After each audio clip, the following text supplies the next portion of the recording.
5 মাসে 80টির উপরে মাজার ভাঙা হয়েছে এবং তার কোনোটিতে যদি সরকার শক্ত পদক্ষেপ নিত তাহলে কিন্তু পরবর্তী ঘটনাটি ঘটে না।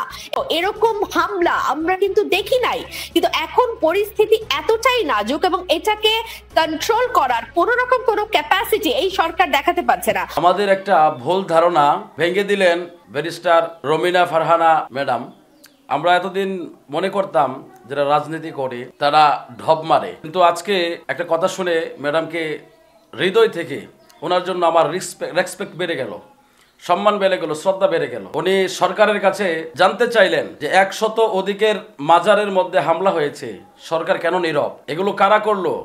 কে বা কাহারা, কাদের চক্রান্ত ছিল? এগুলো কেন সরকার উদ্ঘাটন করলো না?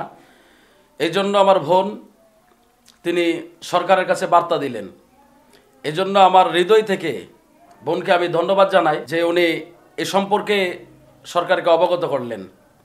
এমন একজন দেশপ্রেমিক, এমন একজন জ্ঞানী বুদ্ধিজীবী আমাদের দেশের জন্য একটা রত্ন হিসাবে আমরা মনে করি। আমার বোনকে ধন্যবাদ জানাই আমার পক্ষ থেকে এবং দেশবাসীর পক্ষ থেকে, আহলে সুন্নাত ওয়াল জামাতের পক্ষ থেকে আমার বোনকে ধন্যবাদ জানাই যে বোন তথ্যগুলো খোঁজ নিয়েছেন এবং এ সম্পর্কে সরকারকে অবগত করেছেন।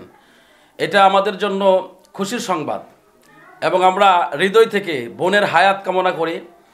বোনকে যেন আল্লাহ তাআলা আরও দীর্ঘায়ু দান করে এবং দেশের জনগণের পাশে যেন তিনি থাকতে পারে। উনি সবসময় সত্যের পক্ষে ছিলেন, সত্যের স্লোগান দিতেন। আজকেও তিনি প্রমাণ করলেন, আবারও তিনি প্রমাণ করে দিলেন।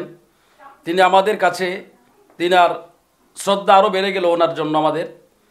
উনি এই সম্পর্কে কথা বললেন, সত্য কথাটা তিনি উদ্ঘাটন করলেন এবং সরকারের কাছে তিনি আবেদন জানাইলেন কেন সরকার খোঁজ নেয় নাই, কেন মাজারে হামলা হলো, কেন এই সমস্ত কাজকর্ম হচ্ছে। আসল কথা হচ্ছে সত্যবাদী মানুষ যারা, সত্যিকার অর্থে দেশপ্রেমিক যারা, সত্যিকার অর্থে জনগণের ভালো যারা চায়, তারা কখনো কোনো বিশৃঙ্খলাকে সাপোর্ট করে না। আমার বোনের কথাতে বোঝা যায় যে উনি বিশৃঙ্খলাকে পছন্দ করে না বিদায়ী তিনি সরকারের কাছে আবেদন করলেন যে কেন মাজারে হামলা হলো, কেন সরকার নীরব, এটা কার চক্রান্ত, কে বা কাহারা, কাদের উস্কানিতে এই অবস্থা হচ্ছে, দেশের পরিস্থিতি কেন গোলাটে হচ্ছে, দেশের পরিস্থিতি কেন খারাপ হচ্ছে, কেন হচ্ছে, কারা করতেছে, কাদের ইশারা এখানে। এজন্য আমরা সরকারের কাছে আমরাও আবেদন করব।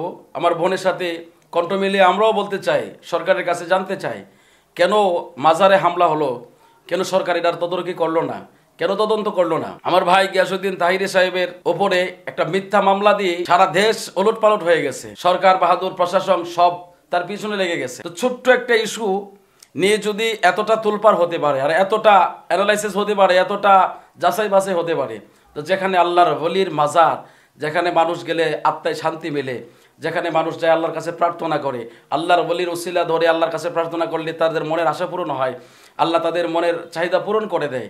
এ সমস্ত আমাদের যে ফিলিংসের জায়গা, আমাদের অনুভূতির জায়গা, সে জায়গাগুলোর মধ্যে কেন তারা আক্রমণ করলো, কারা করলো, কাদের ইশারায় এগুলো হলো, এই বিষয়গুলো সরকার অবশ্যই তদারকি করা দরকার।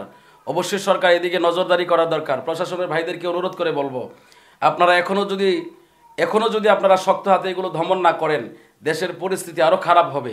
আমরা চাই দেশের ক্ষমতায় যে আসুক সে সত্যবাদী আসুক, সর্বস্তরের মানুষ যাতে নিরিবিলিতে সুন্দরভাবে জীবনযাপন করতে পারে, সবাই যেন নিজেদের অনুভূতি প্রকাশ করতে পারে, এই অধিকার যেন থাকে। সবার জায়গা থেকে যেন সবাই নিজেদের অধিকার তারা যেন আদায় করতে পারে, নিজেদের অনুভূতি প্রকাশ করতে পারে। এরকম একটা রাষ্ট্র আমরা চাই, এরকম একটা রাষ্ট্রপ্রধান আমরা চাই, এমন একটা সরকার আমরা চাই যে সরকারের কাছে আমাদের মনের দুঃখ আমরা বলতে পারবো, আমাদের কষ্টগুলো বলতে পারবো, আমাদের মনের কথাগুলো শেয়ার করতে পারবো। এখন যে পরিস্থিতি আমরা দেখতেছি, আমরা কথা বলার আগেই তো আমাদেরকে অ্যারেস্টের হুকুম দিয়ে জারি করে দেওয়া হচ্ছে, আমাদের পিছনে লোক লেলিয়ে দেওয়া হচ্ছে, আমাদেরকে বিভিন্নভাবে হুমকি ধমকি দেওয়া হচ্ছে। আমরা তো এরকম একটা রাষ্ট্র চাই না।